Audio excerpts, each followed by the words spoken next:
Warning! Warning! Warning! Some viewers may find the following video disturbing. Viewer discretion is advised. Exclusive. The organizers of two Florida civil rights groups are calling for an independent investigation into the arrest of a teenager during a domestic disturbance at a Davenport motel in Polk County, Florida, where a Polk County deputy used a stun gun on a 15-year-old. Ahead of a news conference on Wednesday, the Poor and Minority Justice Association and Black Lives Matter Restoration of Polk County accused the Polk County Sheriff's Office of excessive force and unjust charges in the incident. The groups claimed that the 15-year-old was suffering from a mental breakdown stemming from a developmental disability as a sergeant with the Polk County Sheriff's Office tried to restrain him. The incident occurred on July 8th. The deputy was trying to get the teen under control after detectives said that the teen beat, shoved, and bit his live-in girlfriend, who was 7 months pregnant. Investigators said that they were arguing over a cell phone. Despite the female using the stun gun on the 15-year-old, investigators said the boy continued to resist. Polk County Sheriff Grady Judd came to the defense of his deputy, saying in the news conference, "When you beat up your girlfriend and then actively resist the sergeant, and it frightens the people at the motel to the point that they come to aid the cops, you got a situation on your hands." And that's what we had here, was a situation, and she took control of it. The sheriff pointed out that the deputy was smaller than the 15-year-old, so when he threatened to punch her 3 times, she used the taser.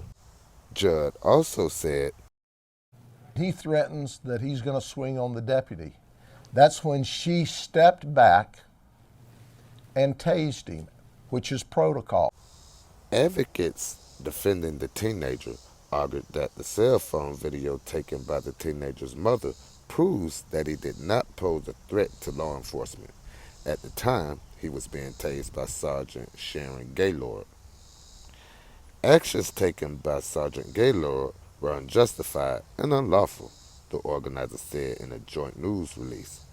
The groups additionally claimed that the alleged victim, the teenager's girlfriend, has denied the allegations listed in the arrest affidavit from the Polk County Sheriff's Office.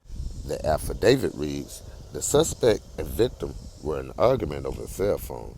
The suspect took the cell phone from the victim and threw it to the ground, breaking it. The suspect then pushed the victim with his hands an undetermined number of times. The suspect then pushed the victim up against the wall with his hands, unknowingly, right or the left, but he grabbed the victim by the neck. The victim stated that she was able to free herself and the suspect's actions did not impede her normal flow of breathing. The suspect slapped the victim allegedly an undetermined amount of times in the face and chest. The suspect bit the victim in the upper right back just below the shoulder blade, leaving a bite mark. The suspect then grabbed the victim by her hair and pushed her against a wall. The victim is 7 months pregnant. The suspect admitted to having prior knowledge of this. Polk County Sheriff Sergeant Gaylord arrived on the scene first and observed the suspect holding the victim by her hair, and the victim appeared to be trying to get away from the suspect. It should be noted that Sergeant Gaylord was wearing her agency-issued Class B uniform, along with agency-issued equipment, while displaying 2 agency patches on her right and left shoulders, as well as her agency-issued 5-point star on her upper left side of her chest, which reads Sergeant Polk County Sheriff's Office.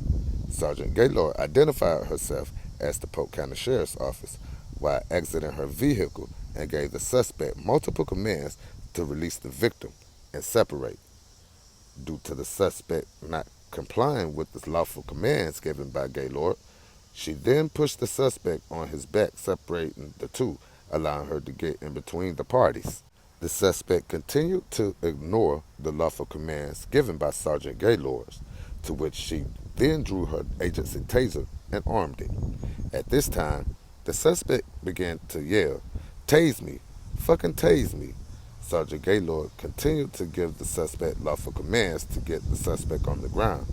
The suspect continued to defy lawful orders and turned his back away from the sergeant, to which she then grabbed the suspect's left arm while holding the taser in her right hand. The suspect then grabbed Sergeant Gaylord's left hand with his right hand and attempted to move it. Gaylord then gave the suspect lawful commands to not to touch her, to which the suspect replied, "Don't fucking touch me then." Gaylord then attempted to place the suspect's left hand behind his back, to which the suspect then tensed up his left arm. Sergeant Gaylord was able to maneuver the suspect up against the window and was able to pull his left hand behind his back. Sergeant Gaylord then gave the suspect multiple commands for him to place his other hand behind his back, to which he replied, "I ain't doing shit." The suspect was able to get his body off of the window while Sergeant Gaylord had his left wrist behind his back.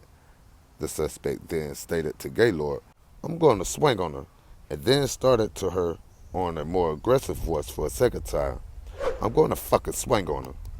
Due to the suspect being larger than Sergeant Gaylord, the suspect's action and attitudes, the suspect's actively resisting, and the suspect threatening to do bodily harm against Sergeant Gaylord, she said it put her in fear and caused her to believe that she was in imminent danger. Therefore, Sergeant Gaylord disengaged her grip from the suspect's wrist and deployed her agency taser, which made a positive connection in the suspect's mid to lower back, effectively incapacitating him for approximately 5 seconds. The desired effect was achieved, and the suspect fell to the ground. Upon additional units arriving on the scene, the suspect's hands were placed behind his back. These Polk County Sheriff's deputies believe that they can go and terrorize the city because there's no camera pointing at them. These are supposed to be peace officers. Black Lives Matter is calling for an investigation, as you said, by the Department of Justice and demanding that the Polk County Sheriff's Office get body cameras. Now, that's something that the sheriff has said over and over again he is staunchly against. Something else the sheriff said, if any one of his officers finds themselves in a similar situation in the future, he expects them to do the same thing that she did.